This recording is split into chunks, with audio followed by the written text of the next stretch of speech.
Hello, everybody. The free speech platform Gap has come under attack by the German government this week.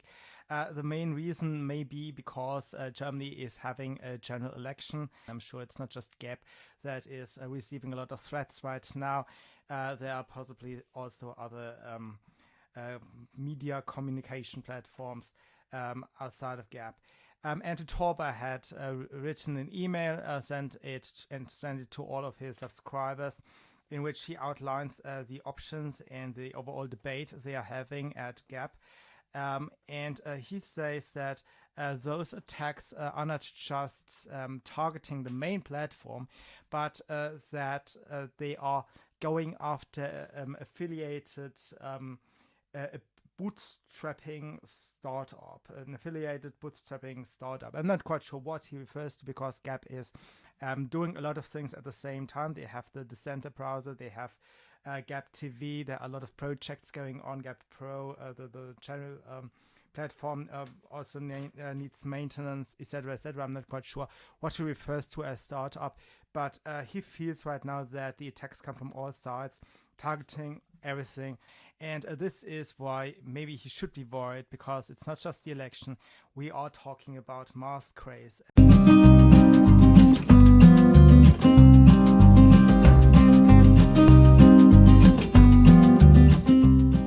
And this is also the main reason why one should maybe be concerned, because if it were just about the election and the spike of worries by the authorities, then it would be a blowover event. You see it in many places. You also can see it in America, obviously. But here, of course, we are pushing it to the nines. We are extreme in that totalitarian trend right now. I would say we are the country that has deteriorated the fastest of all places outside maybe Hong Kong and Australia and New Zealand. Those are the places right now that have lost their freedom the most over the past, let's say, 5 years. And it is our elites, and first and foremost, our elites that are spearheading the overall decline. And this begs the question, what is the right reaction to it? Because if it just were a blowover phenomena, if it just were, let's say, also the universities, that's another, point that people turn their attention to occasionally when it comes to woke culture, when it comes to censorship culture. If it were just that, we could ignore it. And if you talk to liberals, they always say, some college campuses, they will grow up anyway, so how do you care about cancel culture, etc., etc. But the issue isn't actually just some schools, and the issue isn't just some country or the other. The issue is that authoritarianism seems to flourish right now, and there are people who are spearheading it. And if we don't stand up now, when will we? Will we stand up when we are deprived of all of our rights, when we can no longer speak, when we can no longer bear arms to defend ourselves, no longer assemble, etc., etc.? I think then it will be too late. And what we are fighting actually is not just some meddling with an election that is up to come, but what we are actually dealing with is a cult, a very extreme cult that threatens our very freedom, our prosperity, and the future of our children and grandchildren. The legal basis for the complaints is the so-called Netzwerkdurchsuchungsgesetz, NetzDG, or Network Enforcement Act. And what it does is it allows the German government to sue platforms, not just Gap, but also Facebook, etc., if they don't comply with our laws. Now, Gap is an American company and does not feel like German laws have any say in how they operate their own platform. They don't feel like they want to monitor their own platform. And so Andrew Torber so far has, or the Gap so far has just ignored all these invoices, so to say, that are illegitimate because it's an American company. They have absolutely no obligation to other countries' laws whatsoever. They do, however, of course, comply with law enforcement when the matter are real crimes. Okay, if there are real crimes that are somehow organized on the platform, or that are conducted through the platform, like the dissemination of private information, that would be a violation, obviously, under any jurisdiction, particularly when it comes to secrets, like company secrets, like military secrets. For those hard crimes, there is full compliance with authorities from the side of GAP. But of course, NetCG was designed to go after a very different animal than hard crime. It was conceived as a tool against so-called hate speech, or Hetze in German, or hate sometimes. And what these laws are, they are based on a vague, undefinable notion of offense. There's even this one case when one comedian, a very snobbish, very authoritarian guy, actually, and not funny at all. I mean, like not funny at all. He wrote a poem, or it was just a slanderous text about the president of Turkey, and the Turkish president took it on him to sue that comedian with a law that was designed to go after people who offend foreign leaders. That was a thing. And after that, our elites realized that it goes too far, and they had removed at least that little anti-speech law. But our books are already filled with unlawful laws, so to say, laws that go against the basic human right of freedom of opinion, which is the core of freedom of speech. And here's the thing about German culture. We did not have democracy for a long time, while America had this centuries-old tradition of allowing freedom of speech for the sake of having a market of ideas and, testing each idea to expect the best one to come out of it at the end. And therefore, the broadest definition of what can be allowed is what should apply first. The whole concept of freedom was basically introduced into Germany with the Kavits. Freedom comes with responsibilities. One freedom ends with some other freedom starts, etc., etc. All of this is somehow true, and everything does have indeed exceptions. Like, for example, you cannot attach some election campaign slogan on child pornography and say this is freedom of expression. You want to embellish your messaging with child pornography, and therefore it should be legal. No, of course not. There are limits to what you say and how you say it, and how you present it to the public, and what you declare as art and what most certainly is not art, what is pornography. By the way, GAP does not allow pornography, and they shouldn't. So there are always these exceptions, but the whole concept of freedom and the whole concept of freedom of speech and of freedom of assembly, etc., was always introduced with a million caveats. Because of that, there is not a real emotional bond to any of these freedoms.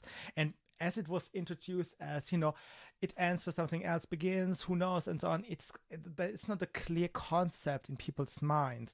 And the whole purpose of these individual rights is that you rise up in anger against the infringements of such, and that you defend them. You notice that they are broken. You don't just expect it to be the exception. When you see something, if somebody is silenced, you don't go straight to, oh, this is probably one of those many exceptions to it. This is very different from America. In America, you would recognize immediately, oh, wait a second, this is a government overreach. We have that history of the Gestapo, the history of the Stasi, and you would have thought that a secret service that is spying on its own people would not be acceptable, or at least spying on its own people if those very individuals don't actually collaborate with any external secret service. Here, that is very different. If a German learns that his secret service, the Verfassungsschutz or the military secret service MAD, it's actually abbreviated MAD, I'm not kidding. If a German learns that somebody was surveyed by any of these intelligence services, his conclusion is that person's probably guilty of something. That person has probably deserved it. If Edward Snowden would have come out and said that a German intelligence service is spying on its own citizens, there would have been no outrage whatsoever. Okay? And this is why this won't stop. And this is also why they won't limit it to these attacks and why we actually now have to kind of bring Germans to reason. And with Germans, I mean, first and foremost, the government, but, streaming downwards.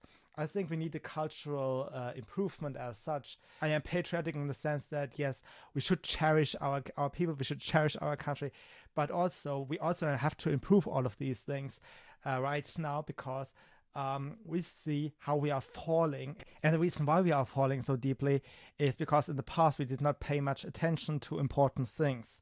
And we have to learn a certain amount of things about freedom, about democracy, so we can kind of climb back to a higher cultural level, I hope. This is why I hope that GAP will stand firm and that others will join its lead. And it is not about me. I could easily just use a different exit node for a Tor browser, or I can upload my stuff with a virtual private network, for example.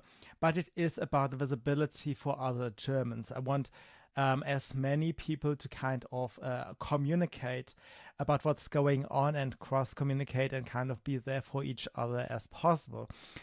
We need to keep conversations going, and it isn't about us finding each other in secret. It is about us, talking to everybody, to each other, and also to outsiders as often as possible, to kind of advance our own ideas and also to figure out where we are right and where we are wrong, because it is ultimately about the free market of ideas.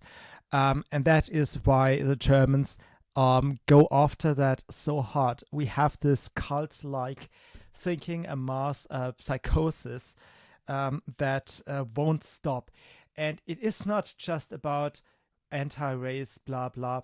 This is about substantial threats to our economies, and these people won't sit down. They believe that like a global economy must be coordinated to combat such a thing as climate change. There is this World Economic Forum led by a German, and actually directed by a German, Klaus Schwab, a Gentile, who says that criticizing him were anti-Semitic, which is absolutely obscene. And those people won't stop. Sarah Silverman just came out saying that, well, maybe we should have different places, a different United States for the liberals and one for the Republicans. It sounds like a good idea, because right now we don't talk anymore, and I don't really know where we are going with this. But I know if it came to a different to a separation, to a spatial separation, etc., at some point they would do anything in their power to stop you from using coal, from using nuclear energy. They will talk about the nuclear death again, which was very popular in the 80s, for example, because the Cold War, etc. So they were talking about death by nuclear fusion. So if you do that, they go after you. If you if you use coal or gas or whatever instead to produce electricity, they will also go after you, because that is destroying the planet as well. No matter what you do, these people will go after you. So the question really is, when will we pick the fight? What battles do we pick, etc., etc.? But I think one thing that cannot be done is to eschew the controversy altogether. At some point, we have to stand up against totalitarians, because at the end of the day, those people will never leave us alone. That was it for today, and I'll see you soon. Bye.